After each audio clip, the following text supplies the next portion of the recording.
पहा नवीन एपिसोड्स एकदम add free.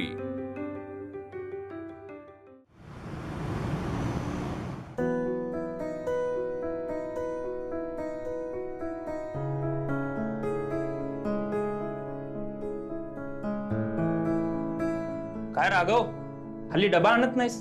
वहिनीच्या हातचं जेवणाचं सुख आम्हाला मिळू नये असं वाटतं का?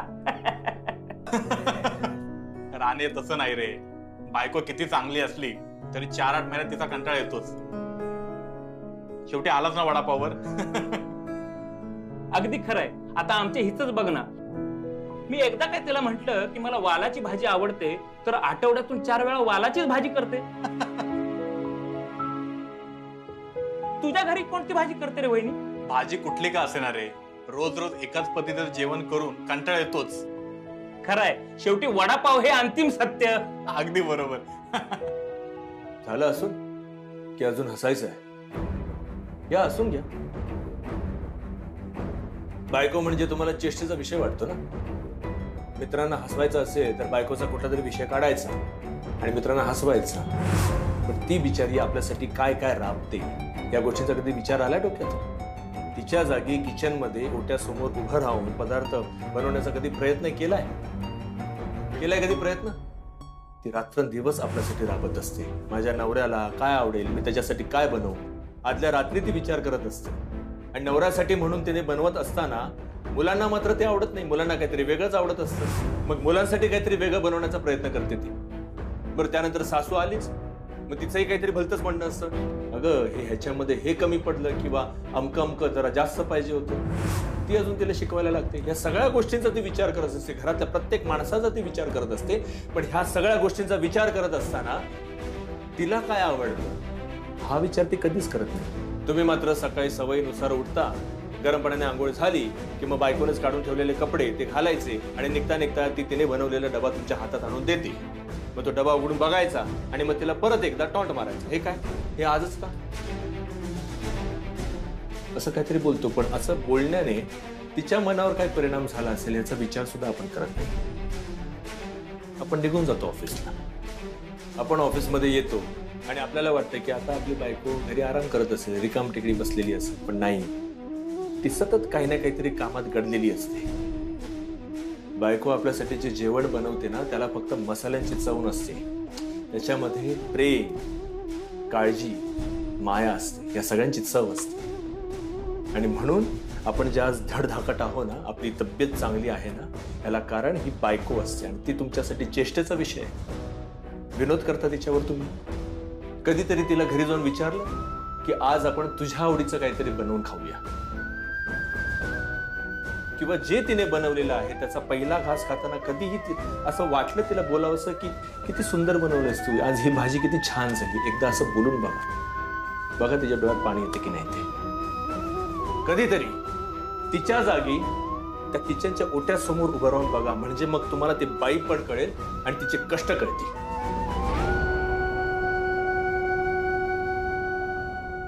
Sorry Raghav.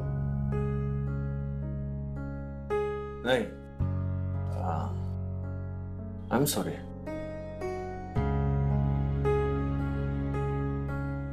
I am sorry. आणि हा, तुमच्या माहितीसाठी सांगतो, माझी बायको आनंदी ही तिच्या माहेरी गेलीये काही दिवसांसाठी, म्हणून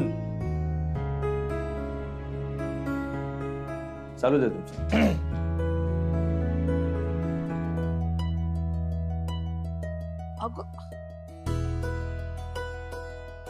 आनंदी, हे काय उंदीर आणि मोदक? अगं गणपतीचं काय? मावशी, तुम्ही म्हणालात ना गेल्या 2 वर्षापासून आपल्याकडून लोकांच्या घरी बाप्पा गेले नाहीत म्हणून, मग त्यांना वाईट वाटत असेल ना? या वर्षी तर बाप्पा बनवतोय आपण, अग निरोप द्यायला हवा आपण त्यांनी हक्काने यावं आणि आपल्याकडून बाप्पा घेऊन जावा। अगं पण उंदीर आणि मोदक बनवून काय होणार आहे? मावशी, ती काकांची चोपडी सापडली ना आपल्याला, त्यात नंबर्स पण आहेत आणि पत्ते पण आहेत। त्या प्रत्येक पत्त्यावर 1 उंदीर आणि 1 मोदक पाठवूयात, त्यासोबत एक चिठ्ठी पण पाठवूयात आणि त्या चिठ्ठीत लिहायचं या उंदरावर बसणारा बाप्पा आणि हा मोदक खाणारा बाप्पा आमच्याकडे आहे, तो न्यायला या. तो तुमची वाट बघतोय. किती छान कल्पना आहे ग तुझी. हो ना. आम्ही आपले 2 वर्ष कारखाना बंद करून ठेवला होता. तू आलीस काय, सगळं सांभाळायला घेतलंस काय, आणि हे सगळं तुला सुस्त कसं काय ग? या वर्षी नागपंचमी नंतर सगळेजण पुन्हा आपल्याकडे पाठ आणून देतील बघ. अरे हा बघ नंदू आला. अरे नंदू काय ग? अरे काय हुशार आहे रे ही. हो हो. आणि हे काय काय? अरे तू लवकर कसा आलास? म्हणजे काम लवकर संपलं म्हणून मी आलो लवकर.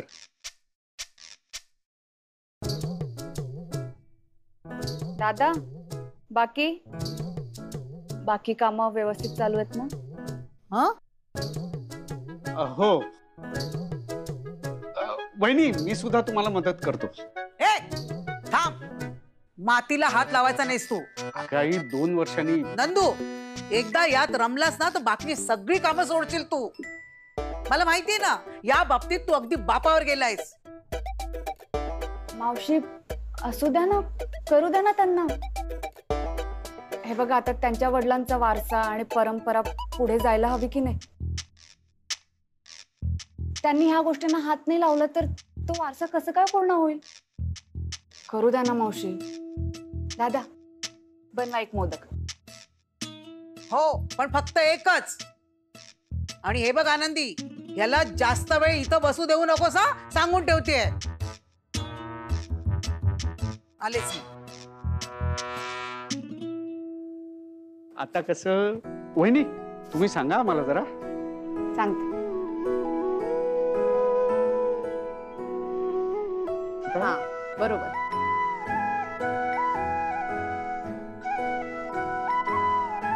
बऱ्याच दिवसांनी मातीला हात लावलाय. छान वास येतो ना. मला तुझी मदत हवी. यार, हे किती सॉफ्ट आहे. काय होती? हे बघ, एक काम करायचं, दे बघू. हे असं छान एकत्र करायचं, अगदी प्रेमाने. कर बरं, तू घे. वहिनी बघा, बरोबर आहे ना? छान बनवला तुम्ही. हो. ते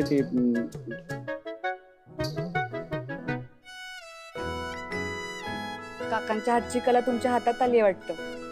छान बनवलाय मोदक. मग गेल्या वर्षी तुम्ही का नाही बनवला बाप्पा? हा, तसं करायला हरकत नव्हती. बाबांनी सगळं शिकवलं होतं मला. पण वहिनी, जर मी ह्याच्यातच रमलो असतो तर माझ्या गृहोद्योगातल्या बायकांच्या घरी कदाचित बाप्पाही चूल पेटवू शकला नसता. म्हणून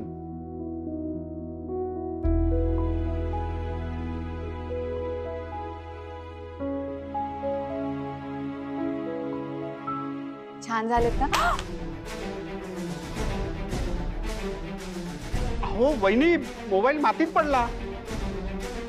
अहो अहो तुमच्या हाताला सुद्धा माती लागली ना. मग घे. अहो पाण्याने काय मोबाईल धुताय तुम्ही? दूध नाहीये दादा, माती घडतीये. त्यांनी दिलाय मोबाईल मला, इतक्या प्रेमाने दिलाय मोबाईल. स्विच ऑफ झालाय.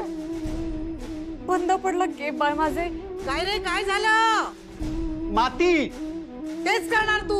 अगं, वहिनींचा मोबाईल मातीत पडला. वहिनी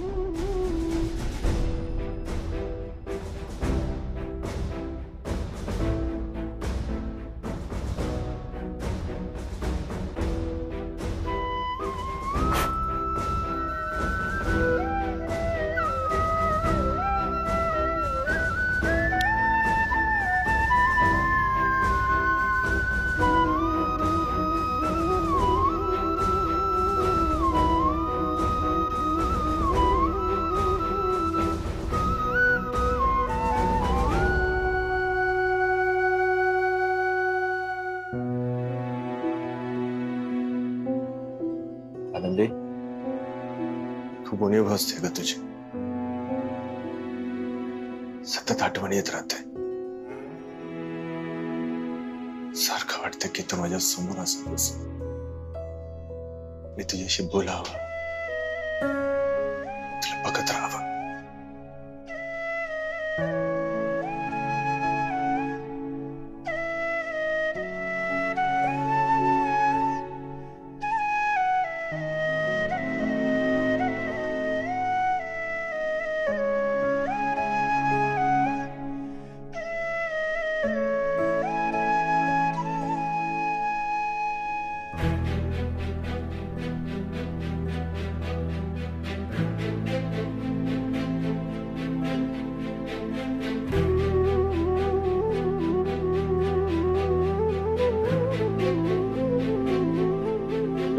नंबरशी संपर्क करू इच्छिता तो सध्या स्विच ऑफ आहे. कृपया थोड्या वेळाने प्रयत्न करा.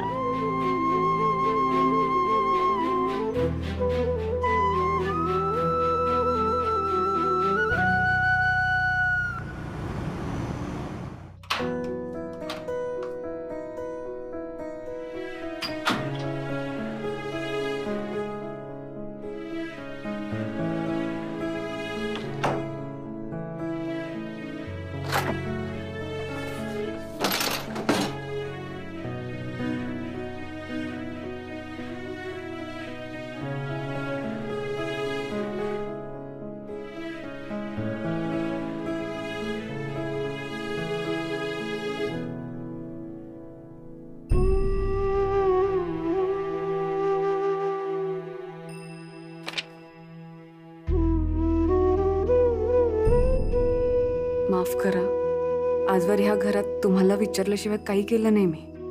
पण आज घरातून जाताना ह्या घरातल्या माझ्या नसलेल्या 2 वस्तू मी घेऊन जातीये. एक तुमचा शर्ट आणि एक चिंगीचं खेळणं. माझी माणसं माझ्यासोबत नसतील, पण त्यांच्या आठवणी जपायची हीच एक संधी आहे. म्हणून एवढा तरी माझा हक्क आहे असं समजते मी.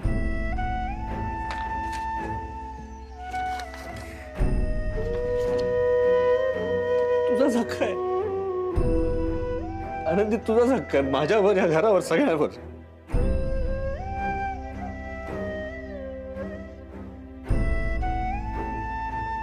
माझ्या विषयाला काहीच अर्थ नाही आनंदी तुझ्याशिवाय. मी एकटा नाही जगू शकत तुझ्याशिवाय.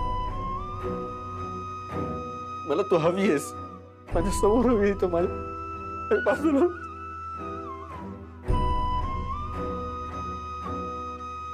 तोंडून हा काही काय मी आज कबूल करतो आनंदी. आजपर्यंत इतकी वर्ष मी रमाशिवाय जगू शकत नाही असं मला वाटत राहायचं, पण मी कबूल करतो आनंदी, मी तुझ्याशिवाय नाही जगू शकत.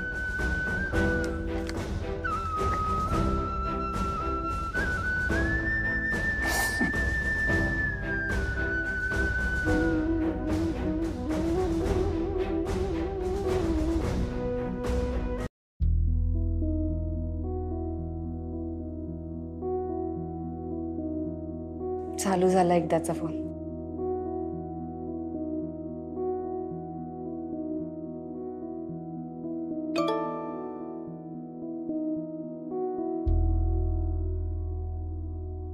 किंवा माझा ह्यांचा फोन येऊन गेला मला.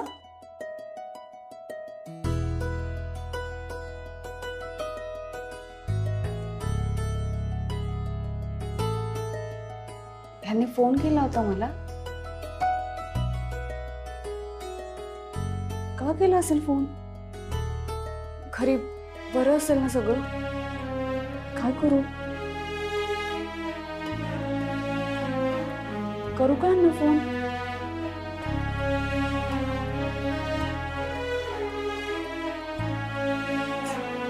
नको.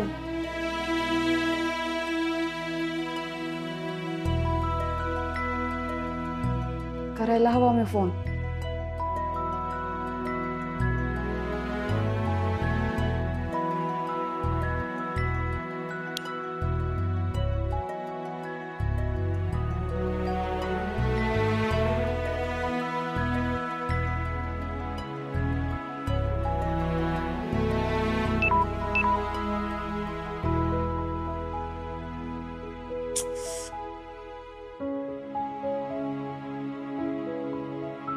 परत कसा बंद पडला?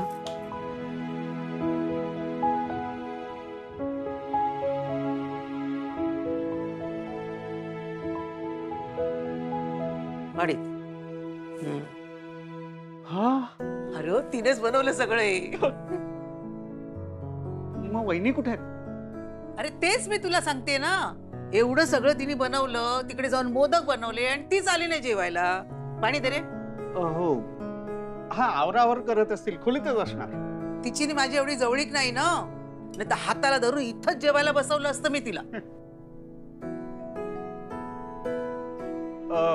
मी एक काम करतो, मी त्यांचं ताट इथेच भरतो आणि त्यांना खोलीत नेऊन देतो, त्या तिथेच खातील. हा चालेल, जा जा. आण. हो हो.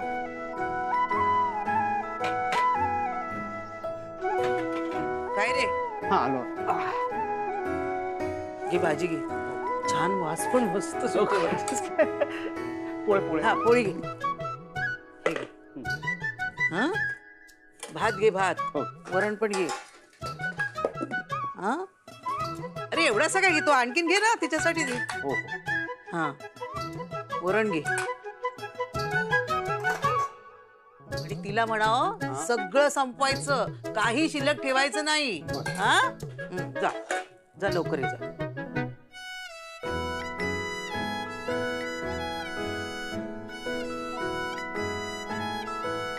काय रे काय झालं? नाही काही नाही. हा काही नाही काही नाही. लवकर या. हो. वहिनी आत येऊ का? हा दादा या ना. तुमच्यासाठी जेवायला घेऊन आलो, तुम्ही जेवून घ्या. तुमची वाट बघत होतो आम्ही.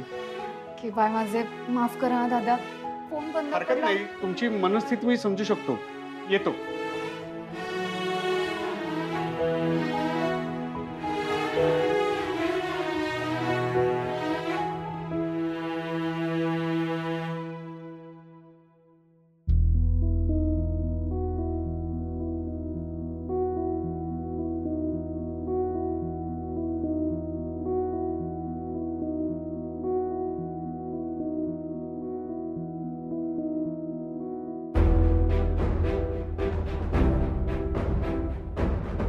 मंगळसूत्र